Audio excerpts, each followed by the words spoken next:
ஆண்டவர் உங்களுக்கு என்ன வாக்குத்தத்தங்களை கொடுத்திருக்கிறார்?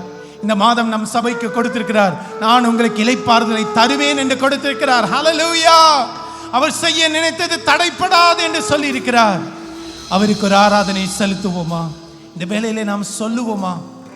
ஆண்டவரே, உம்முடைய வார்த்தைகள் தவறாத ஆண்டவரே.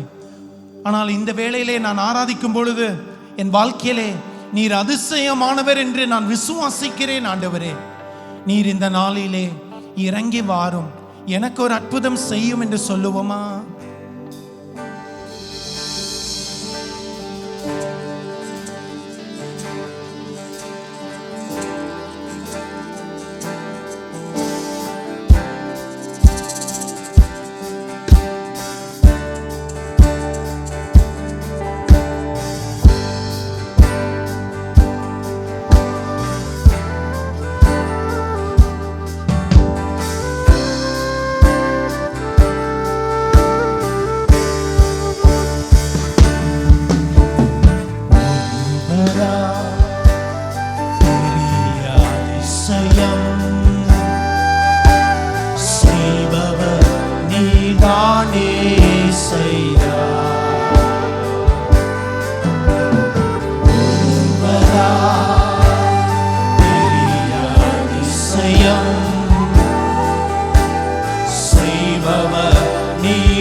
நாங்க காண செய்யுமே.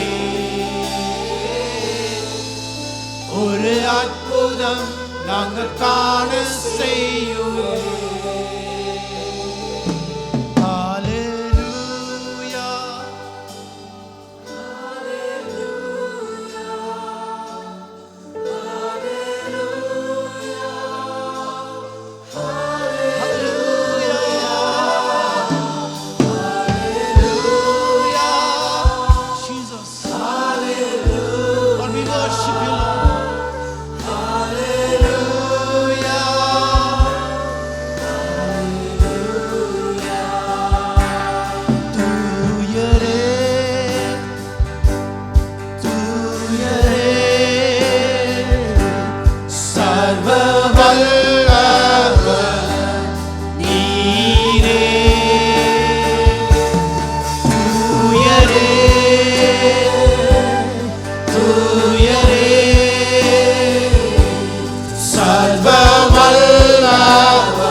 ஒரு அற்புதம் நாங்க காண செய்யுமே. ஒரு அற்புதம் நாங்க காண செய்யுமே. ஹல்லேலூயா. சொல்லுவோமா இந்த ஆராதனை முடிவு பகுதியிலே, ஆண்டவரே ஒரு அற்புதம் செய்யும் ஐயா, ஒரு அற்புதம் செய்யும் ஐயா, ஒரு வார்த்தை அனுப்பும் ஆண்டவரே, ஒரு ஆத்தை அனுப்பும் ஆண்டவரே. பாருங்க எவ்வளவு பெரிய அதிகாரிகளிடம் நாம் சொல்லுகிறோம், நீங்க ஒரு வேர்ட் சொல்லிடுங்க சார், சார் நீங்க ஒரு வார்த்தை சொன்ன போதும் இதெல்லாம் முடிச்சு கொடுத்துடுவாங்க என்று. ஆனால் அதை விட வானத்தையும் பூமியும் படைத்த தேவன் நம்மோடு இருக்கிறார். அவரை பார்த்து சொல்லுவோம், ஆண்டவரே ஒரு வார்த்தை நீ சொன்னால் போதும் ஆண்டவரே, ஒரு வார்த்தை சொல்லும் ஆண்டவரே. என் குடும்பத்துக்கு நேராக, என் பிள்ளைகளுக்கு நேராக, என் சபைக்கு நேராக, என் சமுதாயத்துக்கு நேராக, என் தேசத்துக்கு நேராக ஒரு வார்த்தை ஆண்டவரே, ஒரு வார்த்தை ஆண்டவரே, ஒரு வார்த்தை போதும் ஆண்டவரே. இயேசுவின் வார்த்தை போதும், இயேசுவின் வார்த்தை.